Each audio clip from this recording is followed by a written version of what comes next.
Gente, abra a Bíblia de vocês no livro de Ruth. A gente está conversando um pouquinho aqui, todo sábado pela manhã, nesse mês, sobre o livro de Ruth. O livro de Ruth é um livro que realmente dá para falar sobre muita coisa. Sobre muita coisa. A gente consegue aprender como deve ser um bom sogro, uma boa sogra, nora, filhos e por aí vai. A gente consegue ter um cardápio cheio de coisas aqui no livro de Ruth, que vai ensinar para a gente a como viver bem. E a gente consegue tirar muitas e muitas lições. Antes da gente falar sobre o capítulo 2, que é o capítulo desse sábado, sábado passado a Eveline pregou aqui sobre o capítulo 1. Muito bem pregado por sinal, viu? Deus seja louvado. E hoje é o capítulo 2. Talvez você que já me viu pregando aqui sobre o livro de Ruth, vai ver que eu vou repetir algumas palavrinhas. Mas tem muita gente aqui que ainda não ouviu a minha pregação sobre Ruth. Mas o capítulo 2 é um capítulo também apaixonante. O livro todo ele é. Mas eu gosto em especial do capítulo 2, por incrível que pareça. Não fui eu que escolhi esse capítulo para mim, né? Nem sei quem foi que escolheu. Só chegou uma mensagem e falou assim, o senhor é o capítulo 2. Eu disse, beleza. Então, o capítulo 2 é um capítulo realmente que eu gosto, certo? Vocês acertaram no capítulo. Só que antes da gente ir para o capítulo 2, vamos lembrar um pouquinho do capítulo 1, tá certo? Só fazer um...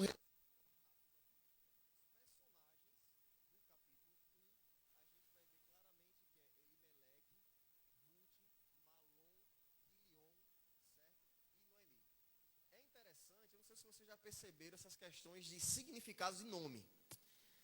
Eu não fiz um estudo ainda aprofundado sobre essa questão de significado de nome. Mas desde a Bíblia eu acho sempre algo interessante o significado de nomes. Né?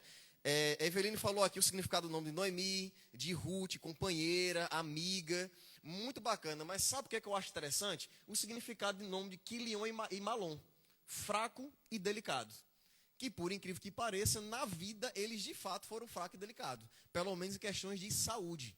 Né? A gente não consegue especificar aqui, na narrativa bíblica, qual foi o motivo específico da sua morte precoce, aparentemente precoce, mas a gente percebe que eles morreram praticamente antes do tempo.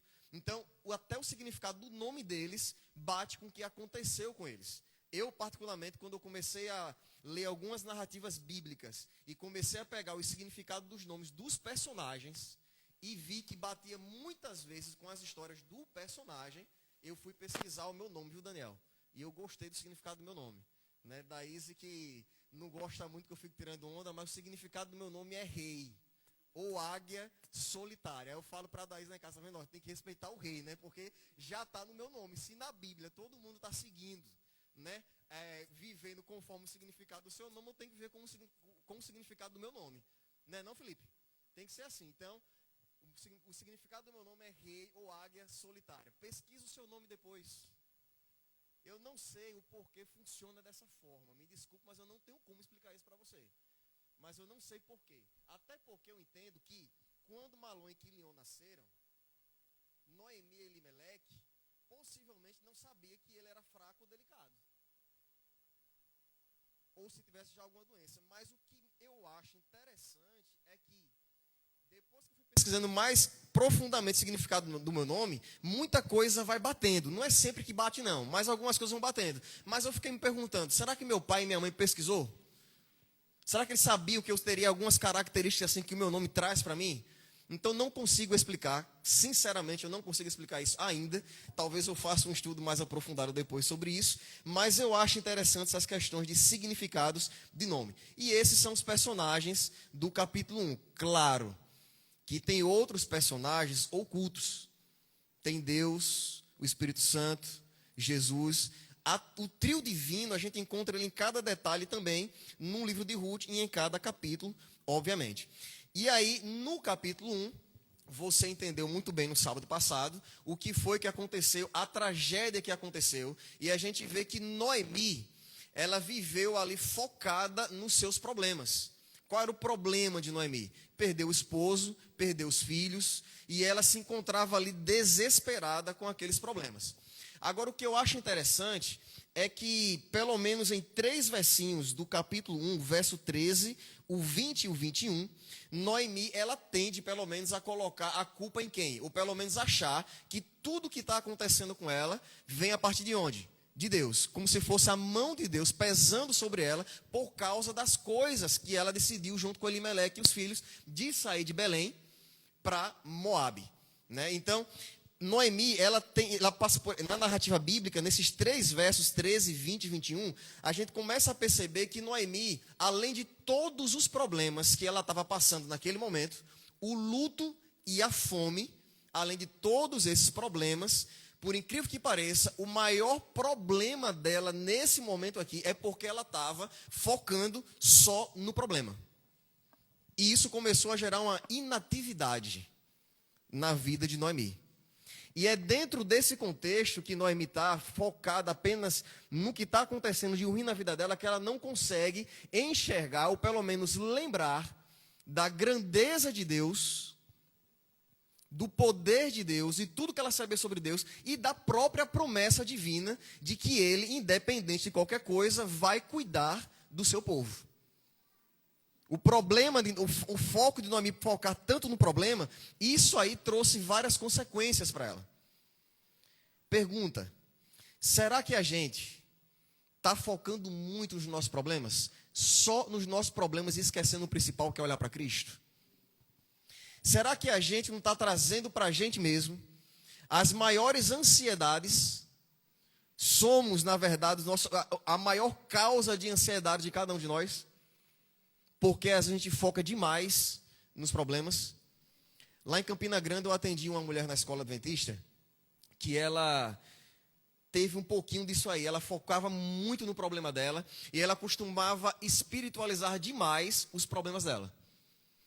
Quando estava acontecendo alguma coisa de ruim, ela focava tanto no problema que ou ela achava que era Deus pesando a mão sobre ela, ou ela achava que era o próprio inimigo, o diabo, destruindo a vida dela.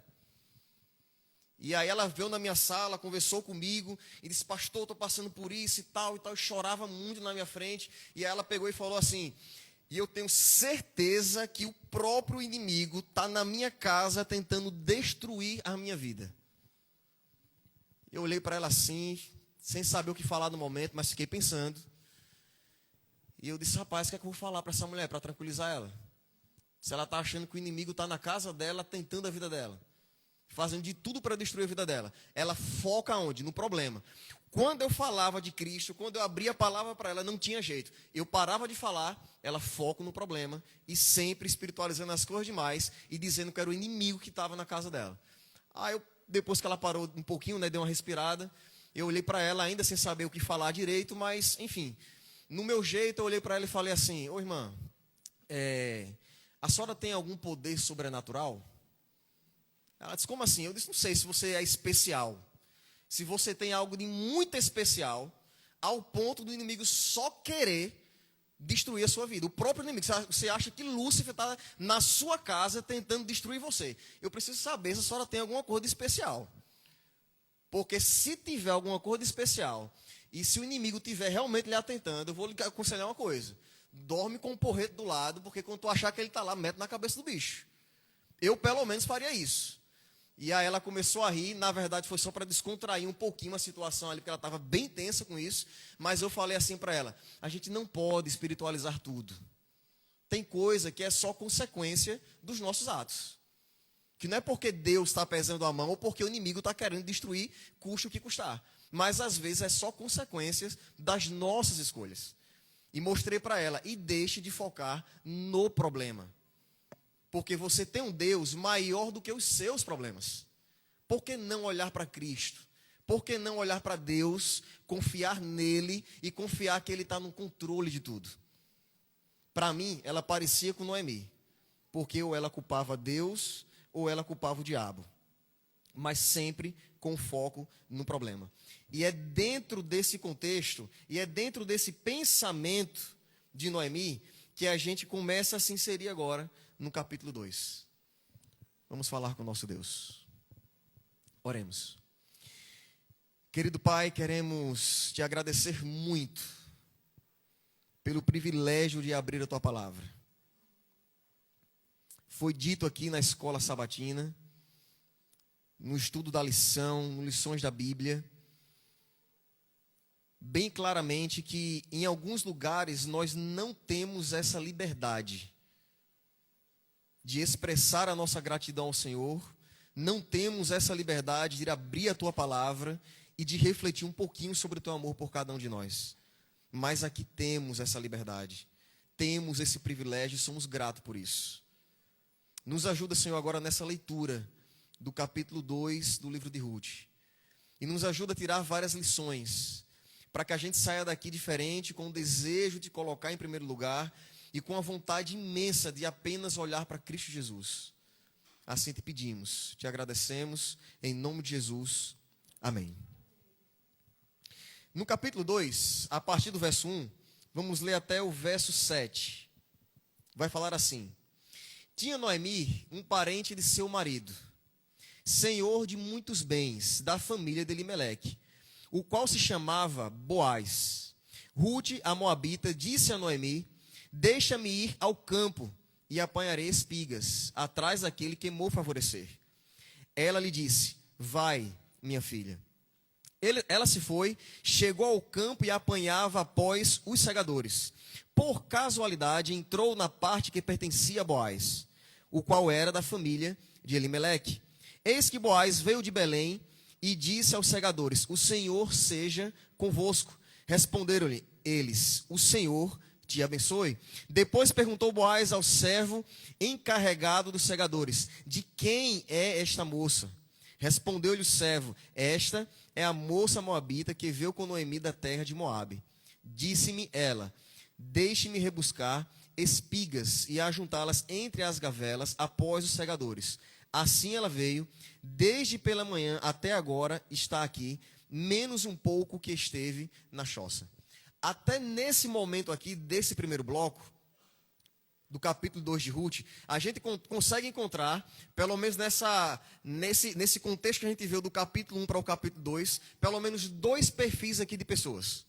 Eu não sei se você percebeu, um perfil de pessoa, é o que eu falei agora, aquela pessoa que, quando está passando por uma tensão e uma angústia muito grande, ela foca apenas no problema.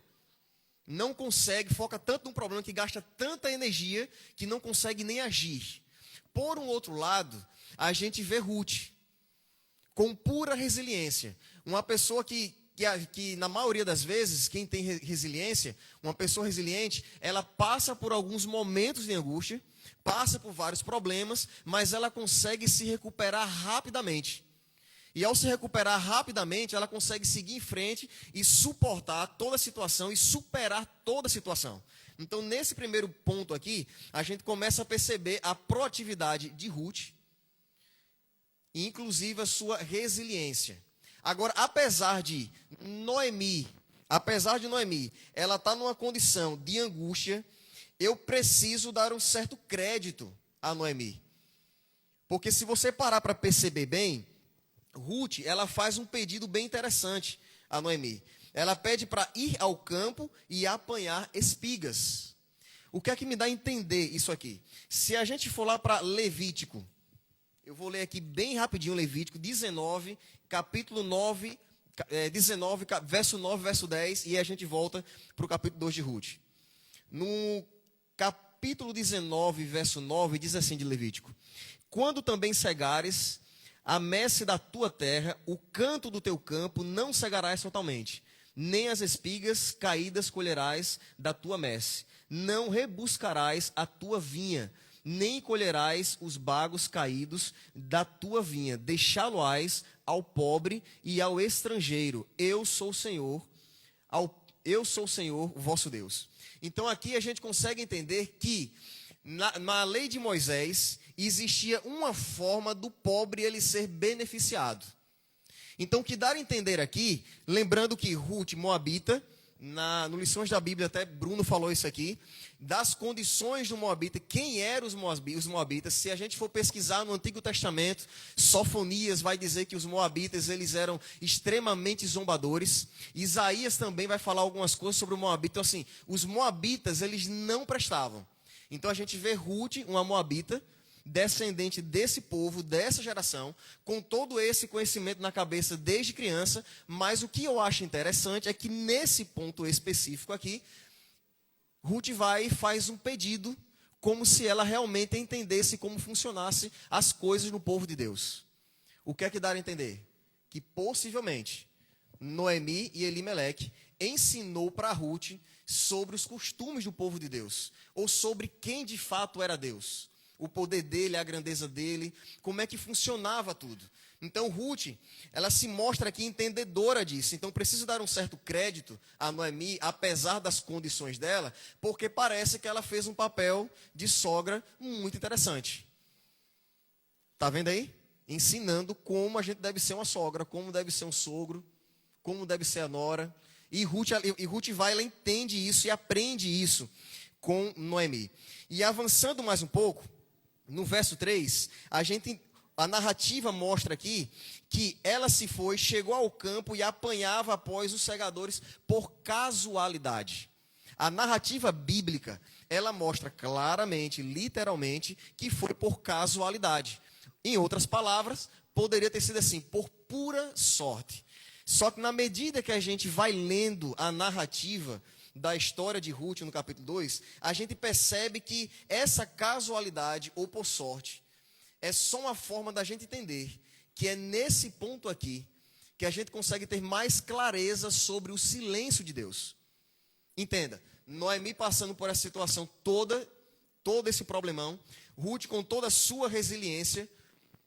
Eu imagino que Noemi deve ter orado muito, clamado muito a Deus, pedido muito a Deus bênçãos, milagres, alguma solução, alguma coisa, e ela não ouviu em nenhum momento a resposta de Deus. Será que você já teve uma vida de comunhão, ou pelo menos um momento de comunhão, onde você passava tanta angústia, falava com Deus, clamava a Deus, e você não conseguia ouvir a voz de Deus? E achava que ele não estava ali ouvindo? Então é nesse ponto aqui, da casualidade, que a gente começa a entender que existe a proteção invisível de Deus. Então se você acha, em algum momento, que Deus não tem ouvido as suas orações, que ele não está ligado em você, que ele não está sabendo dos seus problemas e querendo te ajudar com os teus problemas, fica tranquilo. Porque é nesse ponto da história de Ruth que a gente começa a entender que Deus, ele tem um cuidado invisível. Ele está, sim, cuidando de cada um de nós. E, independente dos problemas, vai chegar o momento certo onde a gente vai entender melhor a vontade dele. Avançando mais um pouco, no verso 4 a gente vê: eis que Boaz veio de Belém e disse aos segadores: o Senhor seja convosco. E é nesse ponto aqui, nessa primeira palavra aqui que Boaz aparece falando, que a gente começa a entender que Boaz, ele é um homem de Deus. Quando ele começa a falar, a primeira coisa que ele fala é o quê? O Senhor seja convosco. Viu aí, Zé? No livro de Ruth, a gente encontra até uma dica de como a gente deve ser um bom chefe, um bom patrão na nossa empresa. Conseguiu perceber? Boaz, ele tinha uma característica de um homem de Deus tão forte que no momento que ele vai e se encontra com os seus trabalhadores, ele fala: o Senhor seja convosco, e ele recebe uma resposta. O Senhor o quê? O Senhor te abençoe. Então Boaz se mostra aqui como um homem de Deus. Ele não era qualquer pessoa.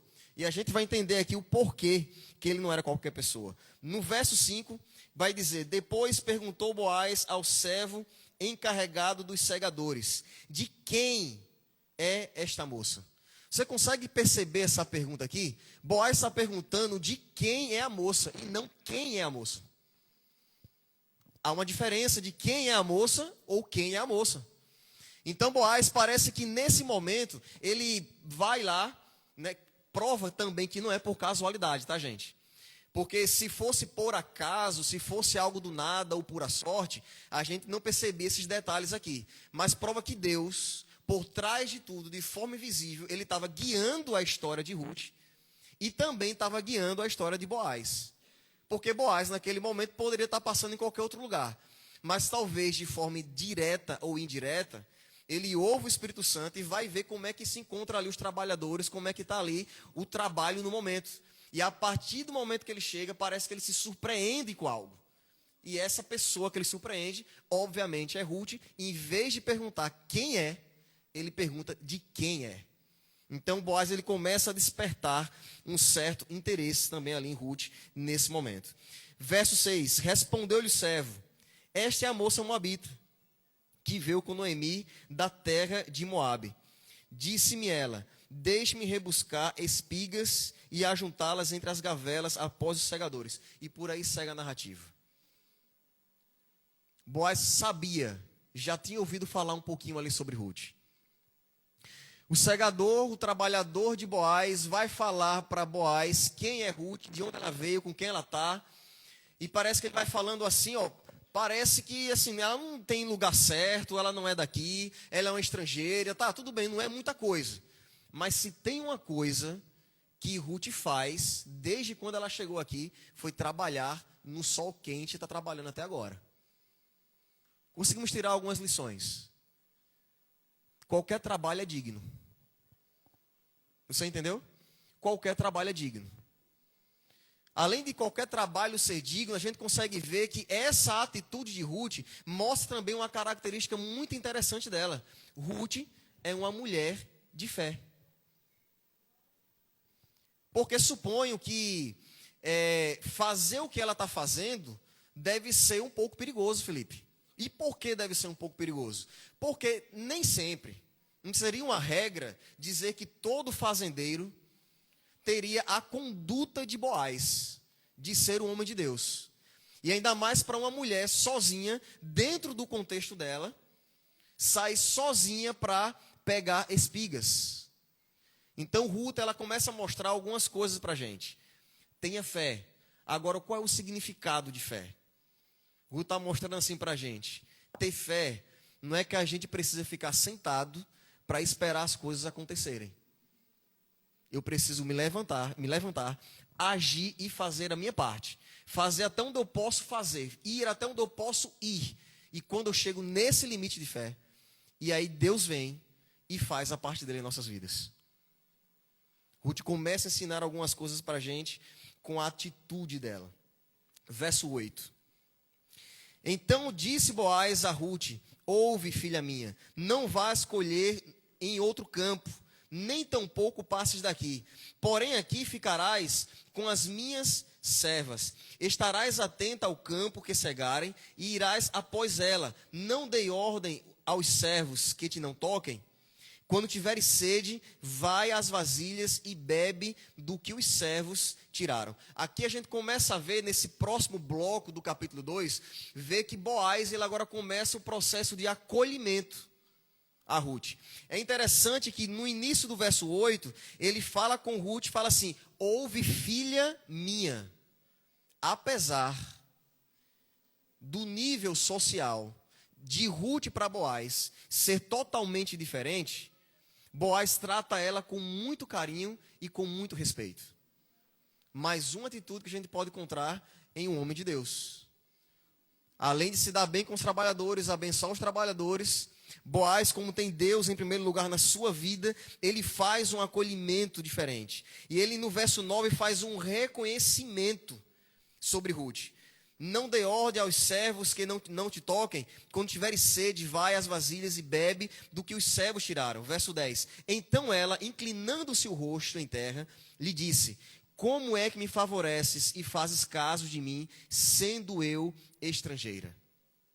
Boaz, ele faz um dos maiores reconhecimentos para Ruth. E eu acho que eu imagino agora eu passando por essa situação no lugar de Ruth. É de ficar, de fato, impactada. E por isso ela faz essa pergunta aqui. E por que esse impacto todo? Você imagina, Ruth passa pelo que passou, deixando os pais para trás, deixando mãe para trás, deixando família para trás, não sabemos se ela tinha irmãos, mas também deixando irmãos para trás, amigos para trás, o seu povo para trás, escolhe um novo caminho onde ela nem sabia que poderia dar certo. Ela nem sabia que poderia dar certo. E de repente, depois de tanto sofrimento, passando fome, entendendo a lei de Moisés, se aproveita para ir rebuscar, para ir pegar espigas para ela e para Noemi, e agora ela passa por uma situação dessa, onde o homem, que nem conhece ela direito, sabendo que ela é estrangeira, chega para ela e trata ela tão bem, com tanto reconhecimento. É de fato de Ruth ficar tão impactada. Verso 11. Respondeu Boaz e lhe disse: bem me contaram tudo o que fizeste a tua sogra, depois da morte de teu marido, e como deixaste a teu pai e a tua mãe, e a tua terra onde nasceste, e vieste para um povo que dantes não conhecias. Você conhece aqui essa frase? E como deixastes teu pai e tua mãe? E como você deixou seu pai e tua mãe? Lembra do que isso aqui? Lembra o quê? Casamento. E Boaz reconhece tanto o que Ruth tem feito, o que Ruth vem fazendo por sua sogra, por sua família, ao ponto dele entender praticamente que é uma união igual de casamento. Não só com o povo de Deus, mas também com Deus. Por aí não para o acolhimento de Boaz. Vamos dar um salto agora lá para o verso 15 e o verso 16. Levantando-se ela para rebuscar, Boaz deu ordem aos seus servos, dizendo: até entre as gavelas deixai a colher, e não a censureis. Tirai também dos molhos algumas espigas, e deixai-as para que as apanhe, e não a repreendais. Verso 17, esteve ela apanhando naquele campo até a tarde, debulhou o que apanhara, e foi quase um efa de cevada. Boaz, além de acolher muito bem, extremamente bem, versos anteriores a esse que eu li aqui, você vai perceber que Boaz, ele chama a Ruth para comer na mesa com ele. Você chama qualquer pessoa para comer na sua mesa? Então a gente sabe, comer na mesa com a família ou entre amigos é momento de comunhão. É momento de estreitar os laços, é o momento de pessoas que se consideram. E Boaz acolhe tanto que chega para Ruth e fala assim: come comigo, come com a gente, e dá comida para ela. E agora no verso 15, 16 e 17, a gente vê Boaz indo mais além. Boaz está pedindo para os trabalhadores dele serem o quê? Descuidados. Que é para ela aproveitar mais e conseguir pegar mais comida para ela. Está dizendo assim: ei galera, dá uma de doido aí. Quando estiver pegando ali as coisas, deixa cair um pouquinho. Deixa cair um pouquinho, que é para sobrar mais para ela sair pegando. E aí, na narrativa bíblica, diz que foi quase um efa. Eu lá sabia o que era um efa. Aí fui pesquisar para ver o que era um efa. Dá aproximadamente 22 quilos. Eu me esqueci o nome do autor aí de um livro, mas ele também dá uma referência dizendo que é como se fosse aquele saco grande de ração para cão, não tem? Você já imaginou agora a Ruth trabalhando do jeito que trabalhou, chegando em casa para Noemi com 22 quilos de espigas? É pesado ou não é, Daniel? E aqui nem diz a distância, né? De como foi que ela carregou isso, ou se algum macho desses trabalhadores ajudou ela, porque só diz que ela pegou tudo isso aqui. E chegou em casa com 22 quilos de espigas. Boaz foi incrível. Boaz foi incrível. Boaz, ele tem um olhar diferente. Quando eu olho para Boaz, eu vejo em Boaz um exemplo de cristão. E eu pergunto aqui para a gente: será que a gente tem andado por aí com esse olhar clínico de Boaz para atender as pessoas que estão necessitadas? Será que a gente anda por aí, seja na faculdade, no trabalho, na praia, num restaurante? Será que a gente olha com esse olhar de cuidado, esse olhar clínico, e olhar assim e falar: essa pessoa está precisando? E está precisando tanto que eu vou ajudar essa pessoa. Será que a gente consegue ter esse senso de Boaz como um exemplo de cristão? Boaz, ele não era apenas isso. Alguns estudiosos vão apontar que Boaz, nesse momento aqui, ele se encontra num ponto de prefiguração de Cristo. Ele prefigurava Cristo. Se você começar a pegar e somar todas as características de Boaz, do início até o fim, um homem com muitas posses, muito rico, um homem que vai e acolhe qualquer pessoa, independente se é do seu povo ou não, uma moabita, zombadora de Deus e tal, não sei o quê, mas Boaz vai e acolhe aquela pessoa. Boaz não só acolhe de qualquer jeito, ele acolhe acolhendo de verdade. Leva para a casa dele, come na mesa com ele, faz de tudo para que ela saia dali com abundância de alimento. Não parece com Jesus? No capítulo 2, a gente vê de forma invisível Jesus entrando na vida de Ruth e de Noemi. Vou perguntar mais uma vez para vocês. Será que você tem focado tanto nos seus problemas que não vem conseguindo enxergar a grandeza de Deus e o quanto Ele pode estar agindo de forma invisível na sua vida? Quando Noemi entendeu isso, a frase dela agora muda. No verso 19, depois que Ruth chega em casa, Noemi fala: então lhe disse a sogra: onde colheste hoje? Onde trabalhaste? Bendito seja aquele que te acolheu favoravelmente.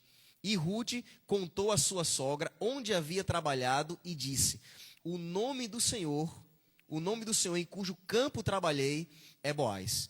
Então Noemi disse à sua nora: bendito seja ele do Senhor, que ainda não tem deixado a sua benevolência nem para com os vivos e nem para com os mortos. Disse-lhe mais Noemi: esse homem é nosso parente chegado e um dentre os nossos resgatadores. Conseguiu entender? Através de uma ação de fé, através de uma ação de uma pessoa com resiliência, que apesar do problema, estava com um desejo muito grande de superação, olhando para Cristo, olhando para Deus, olhando para as promessas que ela deve ter ouvido na época que Noemi estava bem, junto com a sua família. Aí quando chega em casa, agora sim, sobe uma pontinha de esperança no coração de Noemi e ela muda a frase. Agora já não é mais o Deus Todo-Poderoso colocando a mão, pesando a mão sobre eles, sobre elas. Mas agora é o Deus Todo-Poderoso, onde ela está reconhecendo que há um Deus que está cuidando dela, independente do que ela estava sentindo antes, ou achando que Deus não estava cuidando. Quanta energia a gente não gasta, achando que o final vai ser e quando chega no fim, é diferente do que Deus tinha planejado para a gente. Deus tem muita coisa para cada um de vocês. Deus tem muita coisa para a gente. E a gente precisa entender e olhar para Ele, e entender a grandeza dEle, o amor dEle por cada um de nós. Verso 21. Continuou Ruth, a moabita, também ainda me disse: com os meus servos ficarás até acabarem toda a cega que tenho. Disse Noemi a sua nora Ruth: bom será, filha minha, que saias com as servas dele, para que noutro campo não te molestem. Assim passou ela a companhia das servas de Boaz para colher, até que a cega da cevada e do trigo se acabou, e ficou com a sua sogra.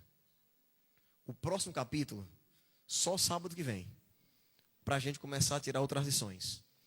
Mas até aqui, a gente conseguiu entender que, através de um ato de fé, Deus não só começou a curar o coração de Ruth, mas também começou a curar o coração de Noemi. A gente conseguiu entender que Noemi agora enxergou que tem um Deus todo-poderoso que está cuidando dos mínimos detalhes. E Noemi, muito esperta, já sabendo o que aconteceu com ela por ter se distanciado do povo de Deus, agora olha para Ruth e fala assim: ó, aí é a bênção, não sai daí não. Fica aí que é aí que vai dar certo. Só que no final do verso 23, até que a cega da cevada do trigo se acabou. E ficou com a sua sogra. Acabou de novo. A gente precisa entender que por Boaz prefigurar Cristo na vida de Ruth e na vida de Noemi, muito bom. As coisas começaram a mudar, começaram a ficar diferentes. Mas não é porque Cristo entrou em nossas vidas que vai ficar tudo bem para sempre. 100%. Tudo só o mar de flores. Mas daí a gente encontra que, apesar disso, o segredo para Ruth continuar em frente ainda se encontra no capítulo 1 e verso 16, onde Ruth responde para Noemi que o teu povo é o teu povo e o teu Deus é o meu Deus. O segredo de todo o livro de Ruth, de tudo que vem acontecendo com ela, é simplesmente por causa dessa resposta. E é essa resposta que eu quero arrancar do seu coração hoje, nessa manhã. Você quer as bênçãos de Deus para a sua vida? Você entende e reconhece que o Deus Todo-Poderoso está cuidando dos mínimos detalhes? Se você reconhece, você poderia muito bem responder igual a Ruth. Eu não estou nem aí para o que está acontecendo. Eu não estou nem aí se está só acontecendo coisa ruim. Eu não estou nem aí se vai dar certo ou se vai dar errado lá no futuro. Pouco me importa. Sabe o que é que me importa? É que Deus é Deus.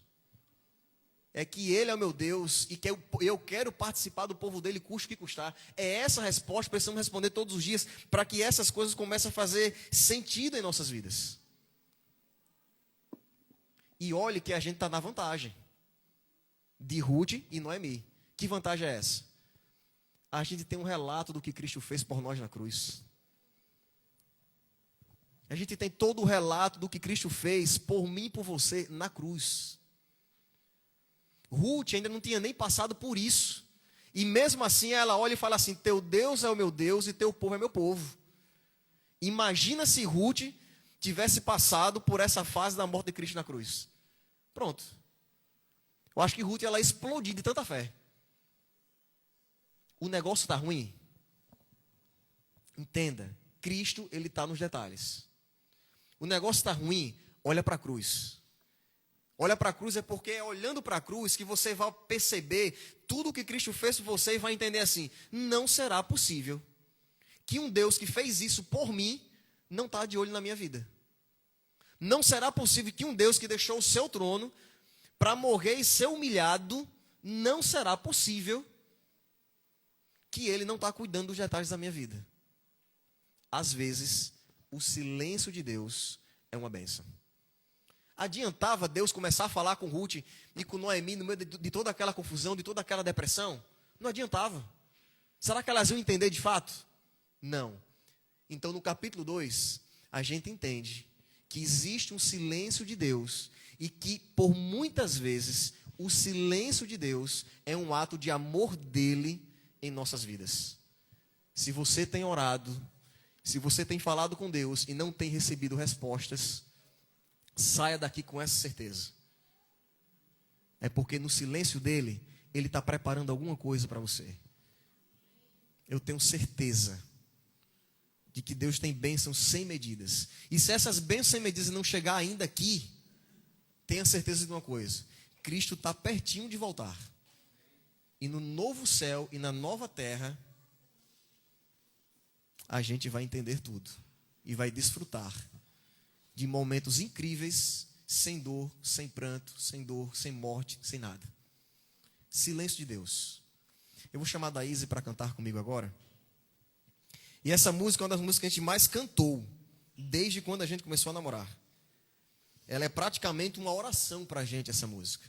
E que essa música também seja uma oração para você.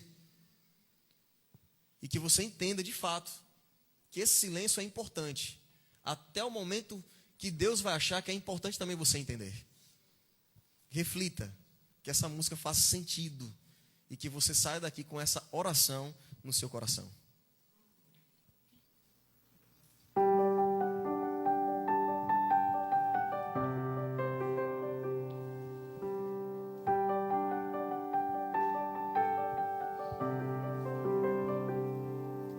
Meus pais me disseram que sábios não falam muito,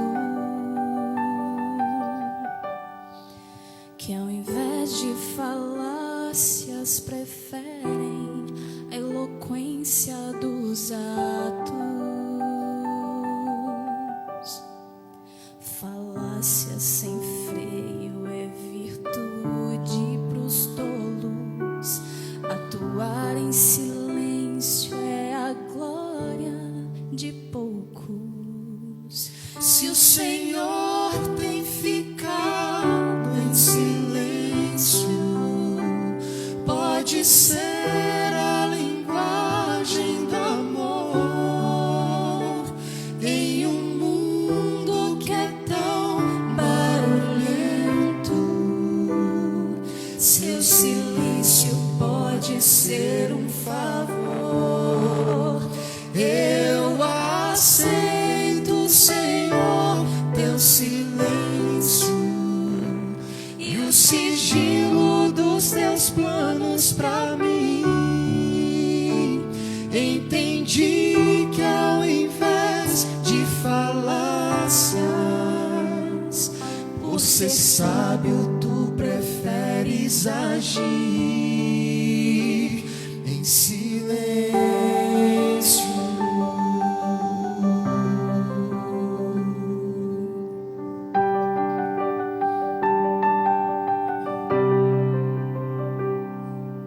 Ainda que falte a figueira e os frutos do campo, que a seca desfaça a colheita, frustrando os meus planos. Ainda que falte resposta ao clamor, eu me alegro em viver as razões do Senhor. Se o Senhor tem ficado em silêncio, pode ser a linguagem do amor em um mundo que é tão barulhento. Seu silêncio pode ser um favor. Eu aceito, Senhor, teu silêncio e o sigilo dos teus planos pra mim. Entendi que ao invés de falácias, por ser sábio, tu preferes agir. Se o Senhor tem ficado em silêncio, pode ser a linguagem do amor em um mundo que é tão barulhento. Seu silêncio pode ser um favor. Eu aceito, Senhor, teu silêncio e o sigilo dos teus planos pra mim. Entendi que ao invés de falácias, por ser sábio, tu preferes agir em silêncio.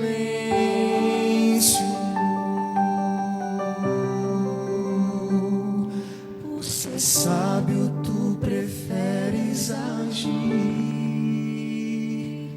em silêncio.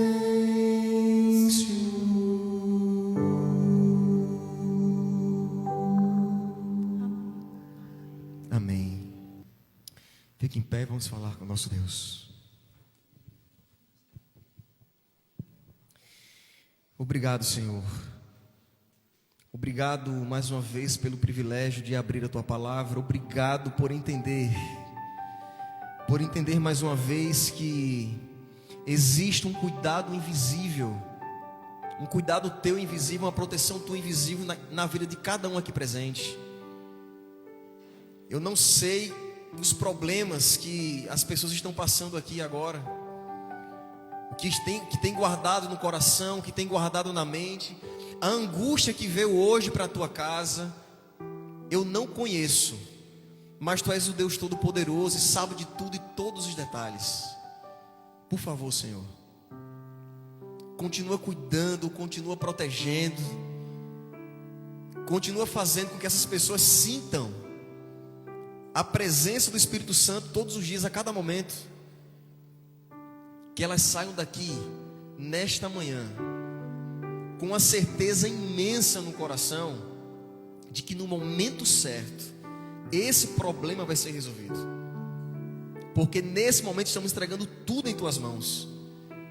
A gente reconhece que tu és o Deus Todo-Poderoso, reconhece que o Senhor se encontra aí no seu trono celestial, recebe as nossas orações agora, nesse momento, e já estamos crendo de verdade, que o Senhor já se encontra operando milagres em nossas vidas. Perdoa, Senhor, perdoa os nossos pecados, pega os nossos pecados e lança todos lá nas profundezas do mar. Nos preenche com o teu Santo Espírito, nos usa como instrumento em tuas mãos. Queremos seguir esse exemplo de Boaz, que prefigurou, que representou Cristo, e queremos também representar Cristo na vida de muitas pessoas que precisam. Então nos ajuda, nos capacita, porque queremos ser instrumentos qualificados. Assim te pedimos, agradecemos e nos entregamos. Em nome de Jesus, amém, amém e amém.